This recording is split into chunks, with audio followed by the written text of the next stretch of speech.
Welcome to Cancer and Peace Moments. I'm Sean Stewart, here with my good friend Peter Scalzo, and this week we are going to have just a 15-minute segment here that has snippets and insights from previous episodes that we think you'll find meaningful, and we hope you enjoy. On a lighter side, if you're watching this podcast, Peter has done us a favor. He's wearing longer socks to cover up some of those legs so they're not showing up as much. So that makes me happier. And so that's one way you can find peace, is to wear long socks, right? The whiteness of my legs isn't being displayed right now. Thanks. So I think this is the right way to start this podcast, just to make sure that we're in the right zone. But we want to talk about a topic, and I like to talk about this topic because I found it so deeply inside of myself, and that is the transactional nature. And I wanted to think about transactional peace. Is it something that, and it really means, in one sense, is peace something you can earn? Can you work your way to peace, or is it found in a different way? That's kind of the way I wanted to approach transactional. And I'll kick off something that just has stuck with me for a lot of years in the marriage context. And it was when Tim Keller had said in one of his marriage books, I can't remember which one, but he basically said all marriages start out transactional. And when I first heard it, I was like, really? And then I started thinking back, and I realized, oh, dang, he's so right about this. There was this idea that I would go in and I would put in certain things to the marriage, and there would be certain things that I would get back. And I think my wife did the same. And a great marriage, though, at some point in time, it moves from being transactional to where both parties are in a covenantal love relationship, and they're working out of love, and that's great marriage. And I have a sense that peace is probably something in that same space when it comes to finding peace. And so I'm going to looking here at my brother Peter, and I'm saying, hey, in your cancer journey, did you approach it in finding peace transactionally? Is there a time when you can think of that you saw that that's how things started with you in finding peace? I'm going to back up for just 1 second and have you comment on something in a little while. And you may not want to comment on this, okay. But as a Christian, as a follower of Christ, I'm told in the scriptures that when I surrendered my life to Christ, I had the great fortune of having the Holy Spirit inhabiting me. And one of the fruit of the Holy Spirit is peace, right? Is love, joy, peace, patience, kindness, and so forth. And the implication is that you don't have to manufacture it. It's just like a byproduct of that life, of that Spirit-led life, peace. So I just want to say that at the onset before I forget. That's good, yes. But I think definitely there have been times in my Christian walk, especially in the cancer journey, where I have thought, okay, if I do X, Y, and Z, especially in the spiritual space, maybe not even so much in the physical space, like hey, if I go work out, if I do this or that, I'll have peace. But in the spiritual space, if I pray, read my scriptures, and definitely confess my sins, because God is unhappy with me because of my sins, and maybe I did something, maybe I was, I have a lot of character defects, so when I confess those, I'm thinking, okay, well, I'll have peace.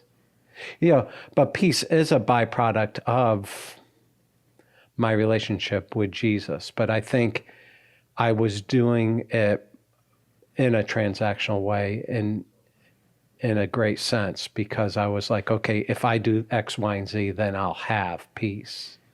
And especially in the cancer context is like, okay, is God unhappy with me? Is something going on that I have had all these recurrences, all these surgeries, all these cancer for 17, 18 years now? And so the temptation is to think that there's something I need to do to earn peace within that journey.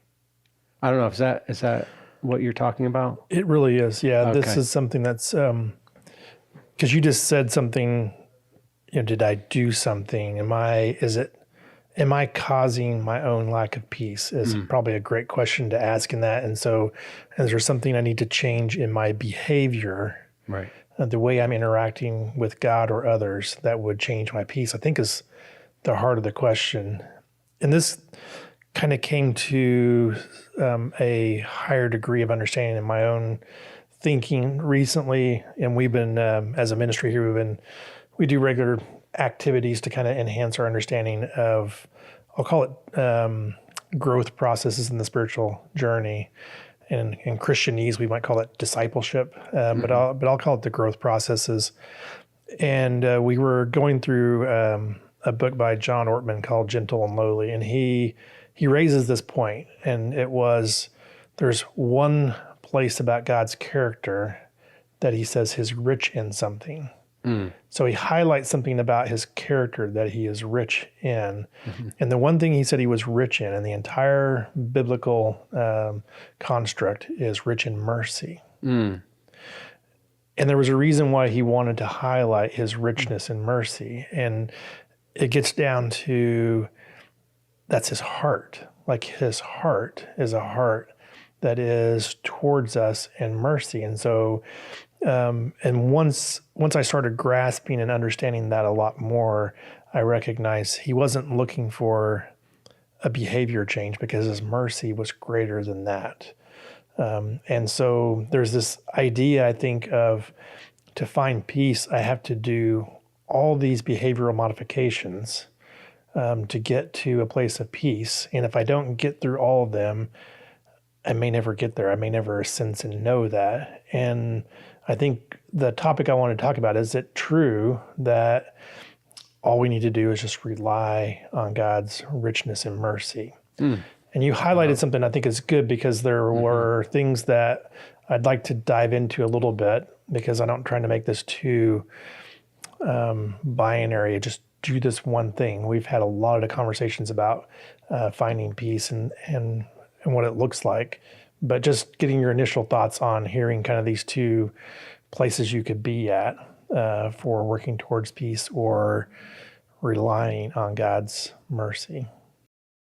I think absolutely, along with the recovery principles, especially in the amends area, that there is great personal peace of owning I'll use myself, owning my unforgiveness and really bitterness and hatred, and letting that go, getting forgiveness from Jesus on that, and then being able to make an amends, not out of my hurt necessarily, and not trying to hurt the person, and just making amends to release them and to truly forgive them. That is, there is a great amount of peace that comes from that. There's a great amount of peace that comes from a lot of actions like that within, I think, the Christian walk. I think that's one of the benefits of being a Christ follower for me, is that, confessing my sins to my higher power, there's a tremendous amount of peace that comes from knowing that I've been forgiven. And I think the biblical record has a lot of characters who in their own volition, and I'll try to explain this a little bit better, but they are being chased, they are running from something, they are struggling with conflict, they're struggling with disasters or whatever, with prison, with whatever is going on, yet they seem to not only express their emotions in that whole process, but they seem to find peace even within the context of those situations. So I do think within the cancer context, there is a tendency, of course, to think, oh, if I do X, Y, and Z, then I'll have peace and God will be pleased with me and he'll give me peace. And that's a transactional way. And I think I'd like to talk about the time when it wasn't transactional for me. All right. Yeah, sounds good. Is that okay now or no? It is okay. Well, yeah, it's like permission here. Well, no, but let me just, because this is what you described there. Yeah. I maybe like to comment on it for a second, Okay. and then let's then talk about what this non-transactional experience looked Okay. like, because I was trying to just wrestle out this, hey, when is it being transactional in a, just a purely theoretical way? And what I recognize is most of the time when I've done something, when it's harm that I've caused, and let's think about even a cancer patient who may have harmed themselves. Maybe their cancer is a result of their own self-harm in their life. That something about their cancer is tied to actions that they've had in their earlier years or something like that. And for a lot of us, our health, is consequences of bad decisions that some of us made. That's not all the cases. There are certain cancers. I know my mom had lung cancer. She never smoked in her entire life. Right. These things can't be explained always. And so I'm actually not trying to put blame, but just understanding for a second that both cases can be true, that we could have harmed ourselves and that could have had contributing factors to cancer. And it could be that your cancer just happens to be something that's unknown, unrealized. And sometimes the tendency could be to think, but I must have done something wrong.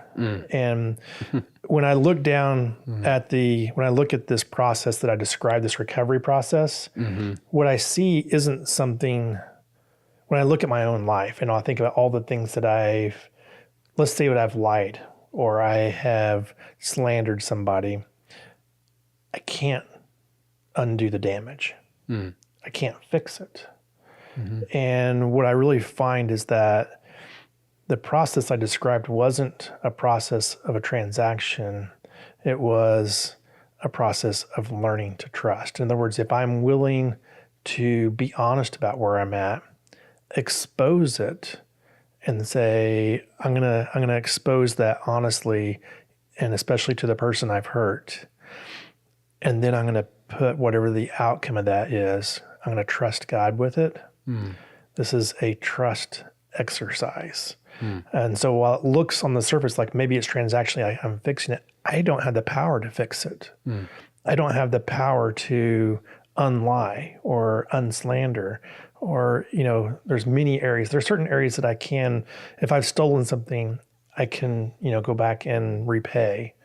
But I may not have the ability to repay even in certain cases, but you get my point, is that I can't ultimately fix all the damage that's done. And by exposing it, I'm taking time to learn how to trust, because I'm saying I'm willing to put it into your hands, God, and whatever the consequences of that are. The goal of amends has never been about making sure the other person likes me when we get done. Right. It's always about freedom, but freedom seems like, well, how's it free to expose your wrongs? But the freedom comes in learning how to trust in God's rich mercy. That mercy that he's talking about is so rich that we can trust him with exposure of my greatest wrongs. And I think that's a process towards peace. And so now I'm going to throw it back to you. Wow. What is your experience that you're kind of wanting to put on the table, and just think about that? Hopefully I didn't mess that all up by what I just shared. Well, I remember bathing in a pool of peace. Wow. Like he loves me. And if I pass during this hospital stay, it's going to be a beautiful thing. I'm in perfect peace right now with what he has for me. There was something about the concept of God's love that couldn't cease. It couldn't be buffeted anywhere. It was there no matter how I was going to respond. That gave me peace. That was a great description. I think that's amazing that you show, hey, your heart was not in an earning place at all, and God's rich in mercy came in and gave you peace. You and I both read a book called The Cure. And in The Cure, they write this this great little narrative, and it's a path of life. You're going down this path of life, and you get to a crossroads, and the person is looking for peace, basically. And on the sign, one signpost says, pleasing God, with an arrow pointing to the left. And on the same signpost, there's an arrow pointing to the right that says, trusting God.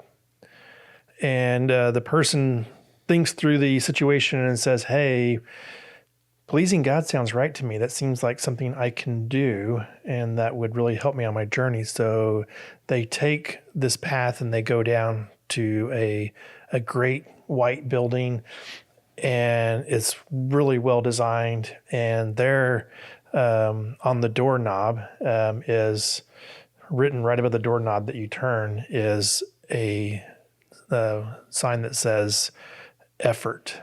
And so the door is opened, the door of effort is opened, and you enter into something called the room of good intentions. And in the story, you can spend a long time in the room of good intentions, but peace never shows up. As that happens, the choice to go back down to that why and go to this other place, the trusting God route. And in that road, what is written above the doorknob is, I believe, grace. As you open the doorway of grace, what you find is a room full of people who stopped trying to please God and who, in that place, find great peace by trusting God. And I think that's really what we're talking about in this here, is that if you're on a cancer journey and you think that you're going to find peace by going out and doing all these things to try to make things better. And it could be whether it's in your medical journey where you're striving, or it's in your spiritual journey where you're trying to work through all these things to make things right between you and God, that there's something about looking to see, are you doing it for, to please, or are you doing it from a place of great love and trust? And you got to a place in your cancer journey where even as angry and as destroyed as you were, you moved to the from. Yeah, and the trust for me was taking that journal and in the rawness of the moment saying, I'm not going to live, and I'm angry, upset, despairing, with a little, not a capital, but I have nowhere else to turn. My trust is in you, Jesus. I mean, I was a Christian a long time, and it was that part of me that said, I'm going to trust. And that started the whole process of going down the whole road of restoration for me and peace. Thanks for listening, everyone. We hope that you found something meaningful and insightful from what you heard today. Have a great day.